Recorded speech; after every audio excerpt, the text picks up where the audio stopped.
Pero antes de comenzar, hermanos, nuevamente quisiera que inclinemos el rostro para tener una palabra de oración. Oremos. Señor que estás en los cielos, te damos gracias porque nos has traído aquí con bien al final de esta semana, al comienzo de otro día sábado. Y Señor, te damos gracias porque tú nos has dado la vida, nos has protegido durante esta semana contra muchos peligros. Y nadie aquí, Señor, esta noche, está aquí por coincidencia. Todos tenemos una cita divina contigo esta noche al comienzo de tu santo día sábado. Y Señor, suplico que tú tomes control de este lugar. Tomes control de tu santuario, Señor. Que tus santos ángeles estén aquí presentes. Que tu Espíritu Santo esté aquí presente, Señor.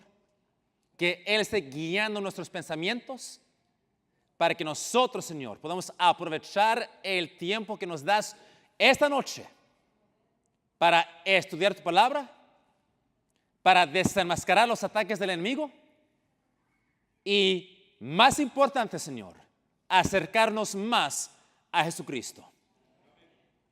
Señor, te pido que en tu templo haya la reverencia que tú mereces.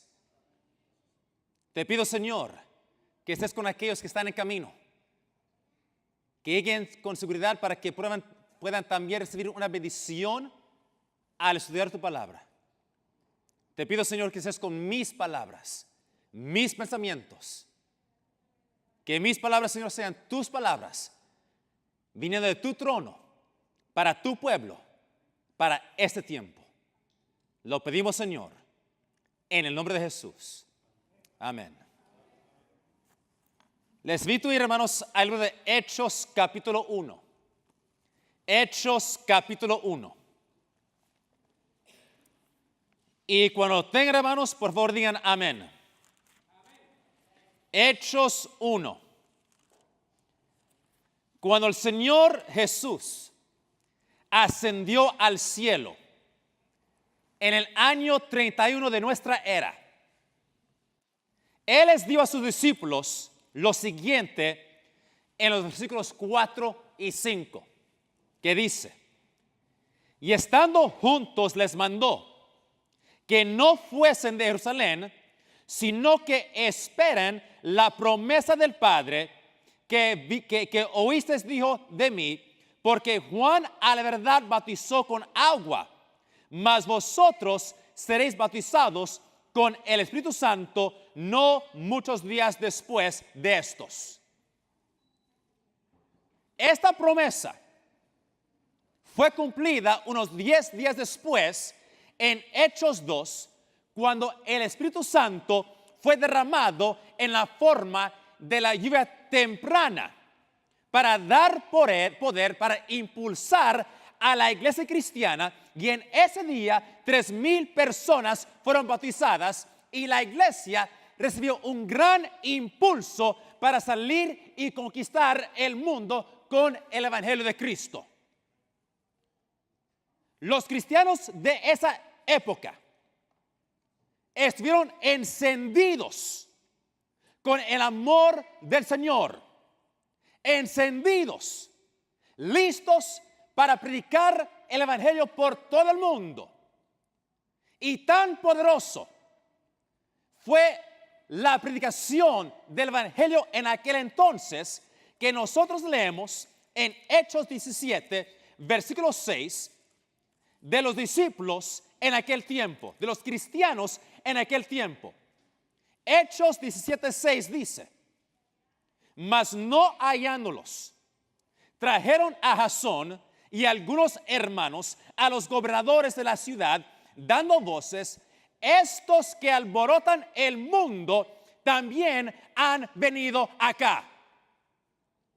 Los cristianos eran reconocidos como aquellos que estaban alborotando al mundo por la predicación del Evangelio de Cristo. Pero rápidamente el paganismo Porque acuérdense, hermanos, en aquel tiempo, todo el mundo, con la excepción de la nación judía, eran paganos. Y cuando el paganismo entendió que si el evangelio iba a triunfar, eso significaba que sus templos iban a quedar vacíos. Significaba que los altares paganos iban a ser abandonados. Significaba que el paganismo iba a perder toda la influencia que tenía en aquel entonces. Y por la primera vez, desde el comienzo del paganismo, el paganismo tembló por su existencia. Y ella llamó a todas sus fuerzas para unirse, para destruir el cristianismo. Y los fuegos de la persecución se encendieron contra el cristianismo. Y los cristianos de esa época se les quitaron las posesiones. Fueron forzados de irse de sus hogares. Muchos fueron arrestados, torturados, matados en formas horribles. Leo de El Conflicto de los Siglos, que dice: estas persecuciones que empezaron bajo el imperio de Nerón, cerca del tiempo del martirio de San Pablo, continuaron con mayor o menor furia por varios siglos. Los cristianos eran inculpados calumniosamente de los más espantosos crímenes y eran señalados como la causa de las mayores calamidades. Se los condenaba como rebeldes contra el imperio, enemigos de la religión y azotes de la sociedad. Muchos eran arrojados a las fieras o quemados vivos en los anfiteatros. Algunos eran crucificados. A otros los cubrían con pieles de animales salvajes y los echaban a la arena para ser despedazados por los perros. Grandes muchedumbres solían reunirse para gozar de semejantes espectáculos y saludaban la agonía de los moribundos con risotadas y aplausos. Pero aún con todo esto, aún con toda la persecución, y cuando cientos de miles de cristianos estaban siendo matados, la iglesia continuaba a crecer. La iglesia no fue derrotada. Sigo leyendo. Vanos eran los esfuerzos de Satanás para destruir la iglesia de Cristo por medio de la violencia. La gran lucha en que los discípulos de Jesús entregaban la vida no cesa cuando estos fieles portaestandartes caían en su puesto. Triunfaban por su derrota. Los siervos de Dios eran sacrificados, pero su obra seguía siempre adelante. Amén. El evangelio cundía más y más y el número de sus adherentes iba en aumento. Dijo un cristiano, reconviniendo a los jefes paganos que atizaban la persecución: atormentadnos, condenadnos, desmenuzadnos, que vuestra maldad es la prueba de nuestra inocencia. Más somos cuanto derramas más sangre. La sangre de los cristianos es semilla. Sigo leyendo. Miles de cristianos eran encarcelados y muertos, pero otros los reemplazaban. Y los que sufrían el martirio por su fe quedaban asegurados para Cristo y tenidos por Él como conquistadores. Habían peleado la buena batalla y recibirían la corona de gloria cuando Cristo viniese. los padecimientos unían a los cristianos unos con otros y con su Redentor. El ejemplo que daban en vida y su testimonio al morir eran un constante atestación de la verdad. Y donde menos se esperaba, los súbditos de Satanás abandonaban su servicio y se alistaban bajo el estandarte de Cristo. Y gloria a Dios por eso, hermanos. Pero cuando Satanás vio esto y él entendió que en la actualidad él estaba perdiendo, Satanás tuvo que cambiar tácticas. Él tuvo que cambiar estrategias. Y como se dice en inglés, if you can't beat them, join them. Si no se puede vencer, pues júntate con ellos. El diablo, Satanás, decidió plantar su estandarte dentro de la iglesia. Y quiero que me sigan, hermanos, vamos a un punto muy importante. Satanás plantó su estandarte dentro de la iglesia.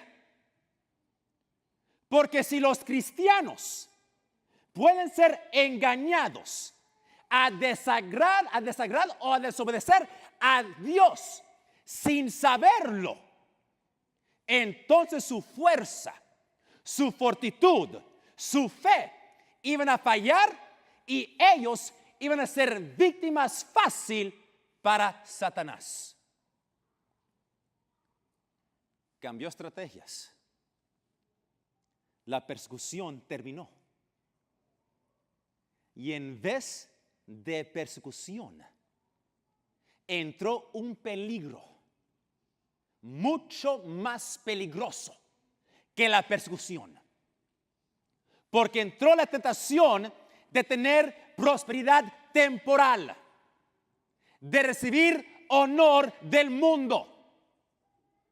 Los idólatras fueron permitidos de recibir parte de la fe cristiana mientras rechazaban verdades esenciales del evangelio.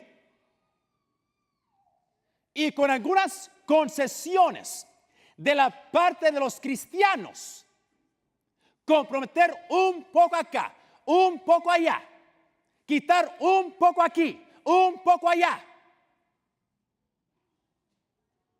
Los idólatras entraron en la iglesia, pero estaban unidos en la plataforma, en la creencia en Cristo. Sigo leyendo.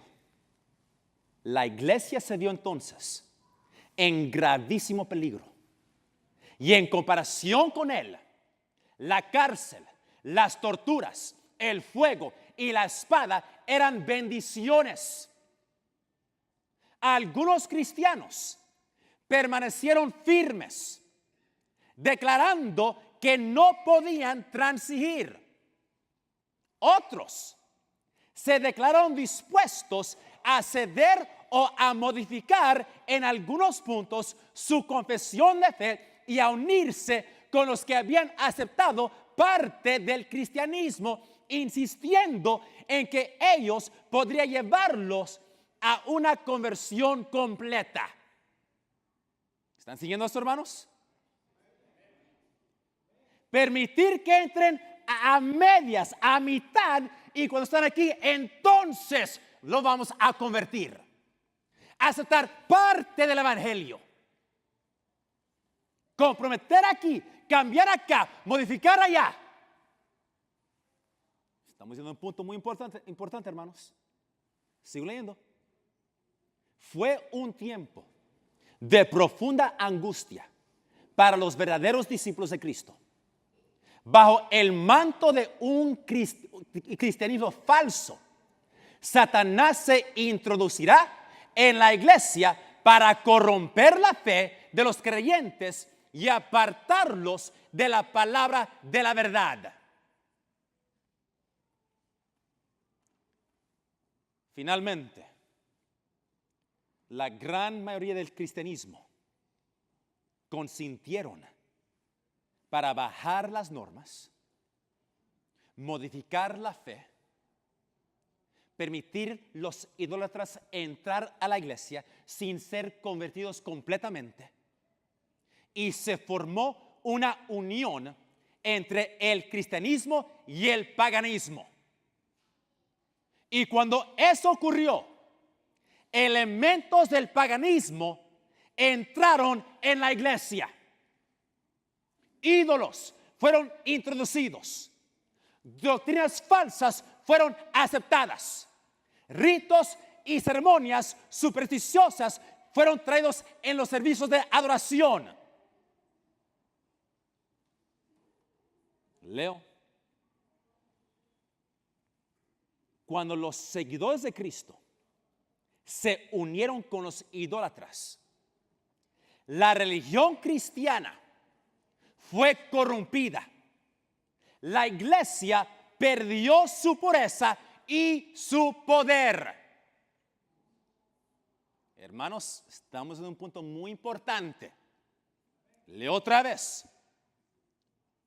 Cuando los seguidores de Cristo se unieron con los idólatras, la religión cristiana se corrompió y la iglesia perdió su pureza y su poder.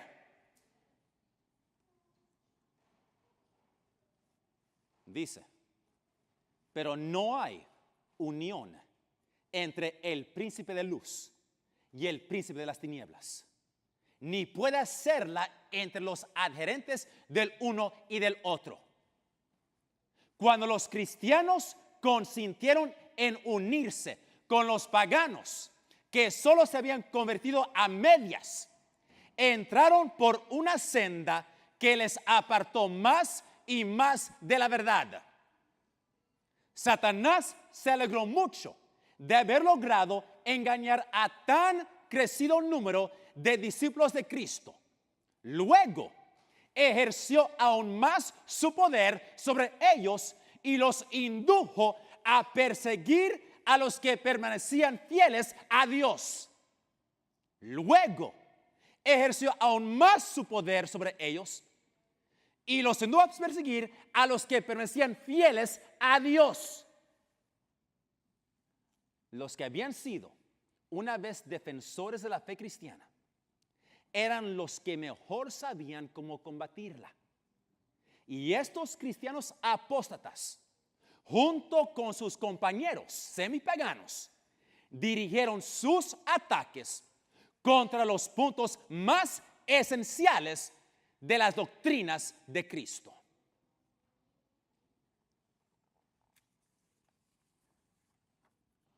¿Qué estaba pasando, hermanos? Lo que estaba pasando, la iglesia se estaba uniendo con el paganismo. Y la iglesia comenzó a adoptar prácticas paganas, ídolos, imágenes, doctrinas falsas. Y aquí está el punto central, hermanos. Porque cuando la iglesia se unió con el paganismo, cuando la iglesia decidió ceder verdades importantes de la palabra de Dios, cuando la iglesia decidió permitir idólatras que están convertidos a mitad, a medios en la iglesia cambió. La iglesia ya no era la iglesia pura y simple y santa que fue fundada por Cristo y los apóstoles. Era una nueva iglesia completamente. Esta iglesia ya no se podía reconocer como la iglesia de las Escrituras. La iglesia cambió. La Biblia ya no era aceptada como la norma de la fe. Y en vez de la palabra de Dios, la sabiduría de los hombres fue puesta sobre la palabra de Dios. y la iglesia cambió. Sigo leyendo.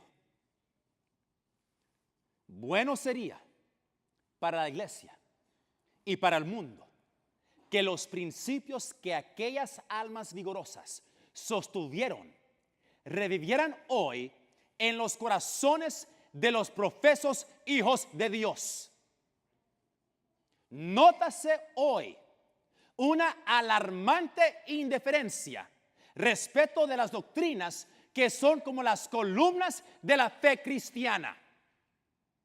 Está ganando más y más terreno la opinión de que al fin y al cabo dichas doctrinas no son de vital importancia. Semejante degeneración del pensamiento fortalece las manos de los agentes de Satanás, de modo que las falsas teorías y los fatales engaños que en otros tiempos eran rebatidos por los fieles que expongan la vida para resistirlos, encuentran ahora aceptación por parte de miles y miles que declaran ser discípulos de Cristo. ¿Están siguiendo sus hermanos? Los errores que miles y miles y cientos de miles rechazaron para ser fiel a la palabra de Dios, hoy esos errores se están aceptando en la iglesia. Y esto, hermanos, lo que acabamos de leer, que la doctrina no es importante, que lo que importa es amar a Cristo. Esto está ocurriendo hoy con el movimiento ecuménico. Olvidémonos de doctrina. Olvidemos de lo que nos divide. Enfoquemos solamente en Cristo. Suena lindo. Pero hermanos, escuchen. La verdad es, la doctrina falsa siempre nos aleja de Cristo. Mientras la doctrina verdadera siempre nos acerca a Cristo. Y si tenemos doctrinas falsas, eso nos va a llevar a tener prácticas que son falsas, prácticas erróneas. Y si tenemos prácticas erróneas, vamos a tener experiencias erróneas. Y si tenemos experiencias erróneas, vamos a tener una vida errónea, una vida de error. Y si tenemos una vida de error, vamos a tener un carácter que está malo, un carácter de error. Esto no es difícil de entender, hermanos. Lo que creemos afecta cómo vivimos. Pero el punto es, la persecución terminó en el año 313 con el Edicto de Milán. Pero cuando la persecución terminó, el paganismo no fue vencido. El paganismo entró en la iglesia. Y el resultado, la iglesia cambió. Y en vez de la iglesia estar alborotando al mundo con el evangelio, el paganismo alborotó a la iglesia de tal manera que la iglesia ya no se podía reconocer como la iglesia que fue fundada por Cristo. ¿Y por qué? Porque cuando el paganismo entró, la iglesia cambió. Prácticas paganas entraron en la iglesia. Ideas, ideales, conceptos paganos entraron. Y mientras los siglos pasaron, hermanos, más y más conceptos paganos y prácticas paganas entraron en la iglesia. El rosario, monasterios, oraciones repetidas, Ave María, prácticas místicas de monjes. Cosas que se aprendieron de religiones del este, como del budismo y el hinduismo, todo eso entró en la iglesia. Y hoy, lo que encontramos en el catolicismo es una mezcla del cristianismo y el paganismo. Y escuchen, hermanos, siempre y cuando hay una unión entre el cristianismo y el paganismo siempre va a ganar. Por eso, hermanos, ¿qué dice el Señor? Vamos a 2 Corintios, texto muy conocido. 2 Corintios, capítulo 6. Versículo 4. Dice: no os juntéis en yugo con quién, hermanos, con los infieles. Porque ¿qué compañía tiene la justicia con la injusticia? ¿Y qué comunión la luz con las tinieblas? ¿Y qué concordia Cristo con Belial? ¿O qué parte el fiel con el infiel? 17. Por lo cual, salid de en medio de ellos y apartaos, dice el Señor. No júntase, salid de ellas y apartaos. Ahora pregunta, hermanos, ¿por qué estoy cubriendo esta historia? Y entiendo que no le he hecho justicia a esta historia, hermanos. Les ruego que lean el libro Conflicto de los Siglos. Les ruego que lo lean. Todo adventista del séptimo día debe de leer, estudiar ese libro. Amén. Pero la verdad es, y aquí estamos llegando al punto central, la verdad es, como la iglesia cambió en los primeros siglos, después de la muerte del último apóstol, por trayendo elementos paganos en la iglesia. Hoy, en 2015, la iglesia cristiana otra vez está cambiando. Y lamentablemente, muchos en la iglesia adventista del séptimo día estamos tentados de cambiar junto con el resto del cristianismo. Y el cambio otra vez está ocurriendo por traer elementos paganos en la iglesia. Y no estoy hablando de guardar el día domingo, que es de origen pagano.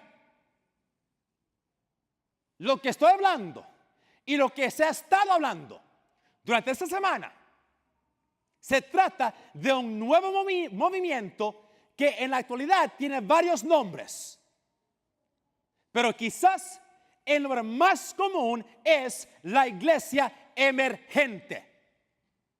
Y junto con esto, la práctica que se llama la formación espiritual. Esto está cambiando al cristianismo y lamentablemente muchos en nuestra iglesia, en nuestros colegios, quieren cambiar juntamente con el resto del cristianismo por aceptar estas mismas prácticas que vienen directamente del paganismo. La misma estrategia. El enemigo tuvo éxito hace 1600 años y sigue teniendo el mismo éxito siguiendo la misma estrategia. Ahora, este fin de semana vamos a entrar en detalles, pero la razón por la cual este movimiento está cambiando la iglesia es lo siguiente. en el corazón de este movimiento de la iglesia emergente, los dirigentes de este movimiento dicen lo siguiente: la cultura de hoy, o mejor dicho, los cambios en la cultura de hoy están señalando que una nueva iglesia está surgiendo, está saliendo, está emergiendo. Si es la palabra correcta en español.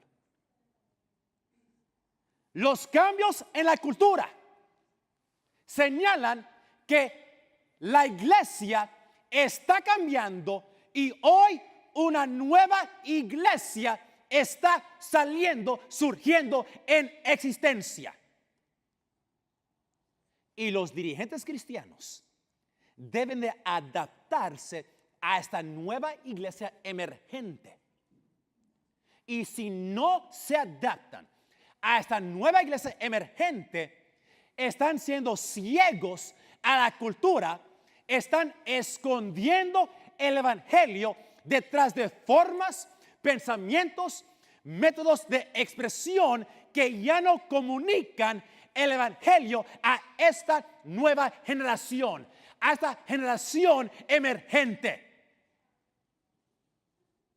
En otras palabras, la cultura está cambiando y la iglesia tiene que cambiar con la cultura.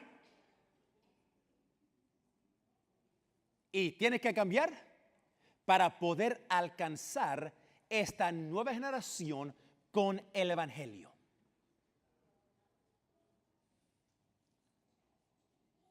Ahora, el problema con esto es muy simple. La cultura no debe de cambiar la iglesia. La palabra de Dios nos dice qué tenemos que hacer y no hacer. Amén. Y aún el Señor quiere que su iglesia, especialmente los jóvenes de la iglesia, sean contraculturales. Amén. No conformándonos a la cultura, pero ser diferente de la cultura.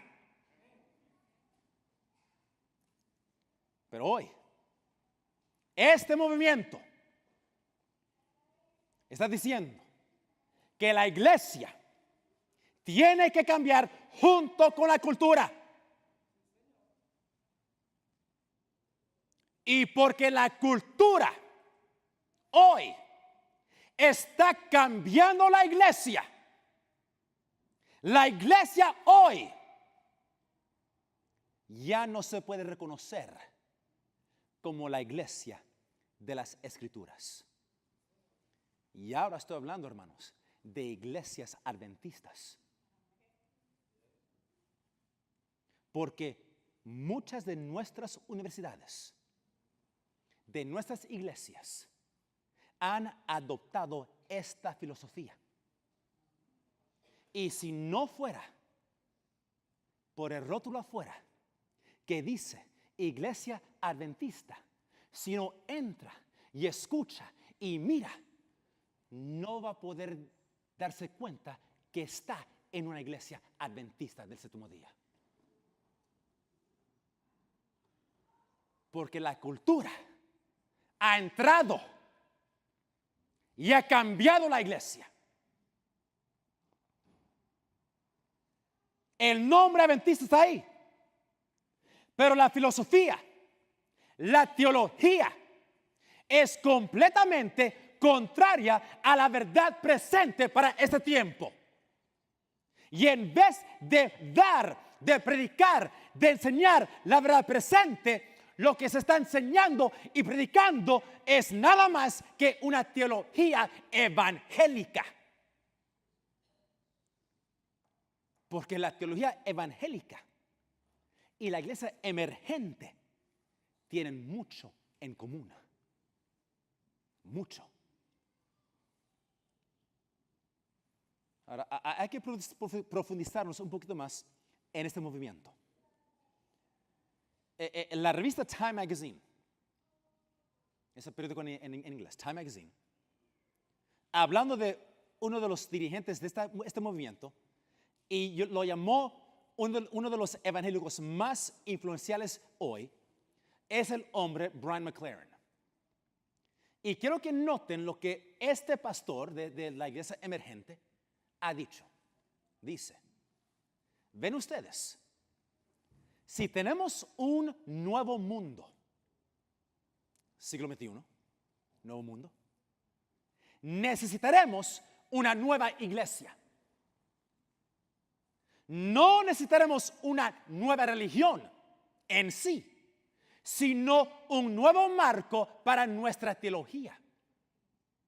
No un nuevo espíritu, sino una nueva espiritualidad. No un nuevo Cristo, sino un nuevo cristiano. No una nueva denominación, sino un nuevo género de iglesia en cada denominación. En otras palabras, lo que se necesita hoy es una nueva manera de ser cristiano. Y lo que muchos quieren hacer hoy es tener una nueva manera de ser adventista. Ahora, en la superficie, esto suena bueno. Pero hay muchos problemas serios con esto, hermanos.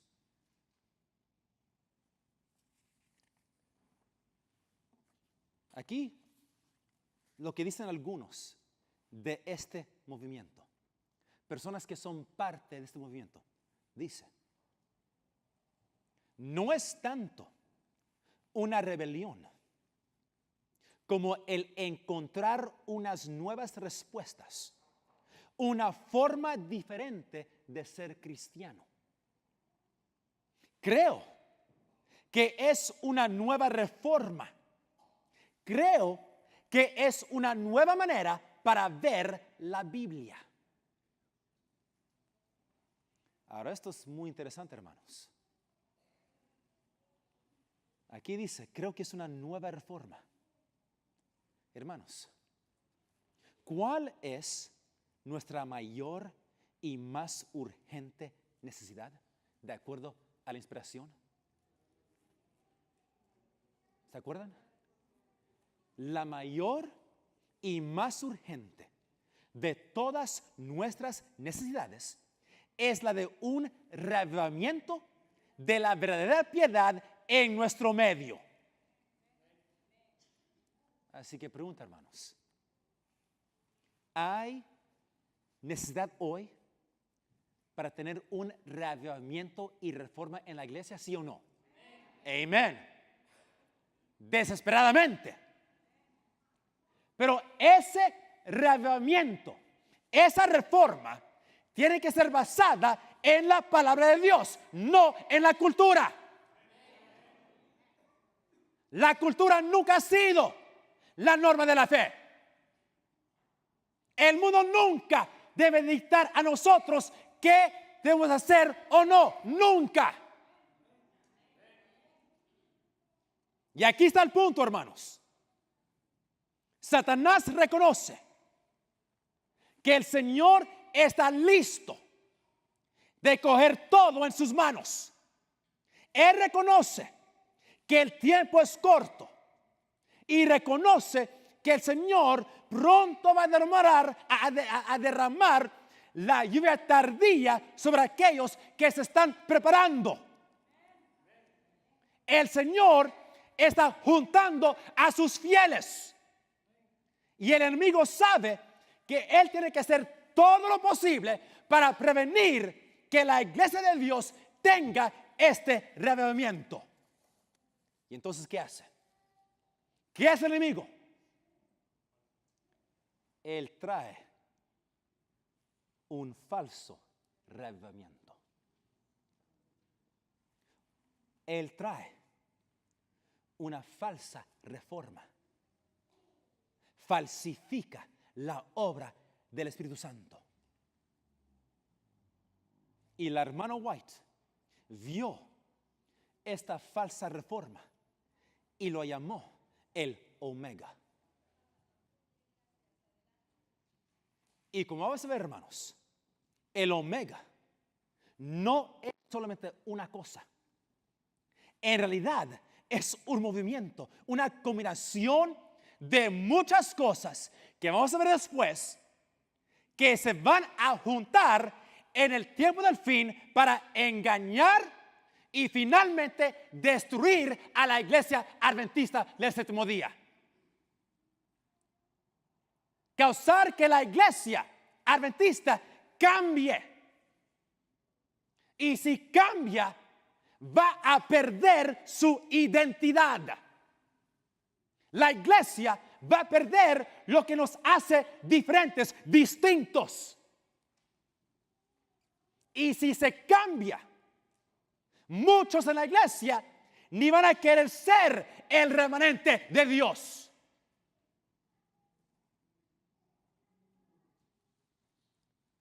La hermana White habló de esta reforma. Y creo que ya leído esto esta semana, pero hay que leerlo otra vez. Dice: el enemigo de las almas ha procurado introducir la suposición de que había de realizarse una gran reforma entre los adventistas del séptimo día. Y que esa reforma consistiría en renunciar las doctrinas que están en pie como las columnas de nuestra fe y que había de comenzar un proceso de reorganización. Mañana vamos a hablar más de esto. Sigue. Si se efectuara esta reforma, ¿qué resultaría? Los principios de verdad que Dios en su sabiduría ha dado a la iglesia remanente serían descartados. Sería cambiada nuestra religión. Los principios fundamentales que han sostenido la obra durante los últimos 50 años serían considerados como error. Hermanos, ¿cuál eran esos fundamentales que sostuvieron la obra durante los primeros 50 años? El santuario, juicio investigador, mensaje de salud, la ley de Dios, el espíritu de profecía, nuestro entendimiento de las profecías. Todo eso iba a ser considerado como, ¿qué, hermanos? Error. Yo fui enseñado que nosotros como iglesia estamos equivocados sobre nuestro entendimiento de Apocalipsis. Yo fui enseñado eso. Gloria a Dios que no aprendí eso. Amén. Sigue. Se escribirían libros de una nueva orientación. Se introduciría un sistema de filosofía intelectual. Los fundadores de ese sistema irían a las ciudades y harían una obra maravillosa. Por supuesto, se tendría poco en cuenta el sábado y también al Dios que lo creó. No se permitiría que nada se interpusiera en el camino del nuevo movimiento. Los dirigentes enseñarían que la virtud es mejor que el vicio. Pero habiendo puesto de lado a Dios, resolverían depender del poder humano que no tiene valor sin Dios. Su fundamento estaría edificado sobre la arena y la tormenta y la tempestad variarían la estructura. Ahora, vamos a hablar más esta mañana. Pero, vamos rápidamente, porque el tiempo se me escapa. 1 Timoteo, capítulo 4. 1 Timoteo, capítulo 4. Dice, empero, el Espíritu dice manifiestamente que en los venideros tiempos algunos apostatarán de la fe, escuchando a espíritus de error y a doctrinas de ¿qué, hermanos? Demonios. Esto está ocurriendo hoy. Se ve en la nueva forma de ser cristiano que está reemplazando el cristianismo de la Biblia. Uno que dice que nosotros podemos encontrar nuestro propio camino a Dios. Un cristianismo donde la palabra de Dios es secundario a un sistema de obras y ritos y prácticas místicas que vienen del paganismo. Ya se está viendo un movimiento para unir todas las religiones. Y escuchen, hermanos, muy importante. El tiempo se acerca y en muchas maneras ya está aquí, en que aquellos que no abrazan este movimiento, aquellos que no aceptan estos cambios, aquellos que no quieren una nueva organización, personas como nosotros, vamos a ser considerados como personas con mentes cerradas, intolerantes, y vamos a ser vistos como obstáculos en el camino de la unidad. Y eso ya se está viendo. Les ruego, hermanos, que abran sus ojos. Oren por la iglesia, hermanos.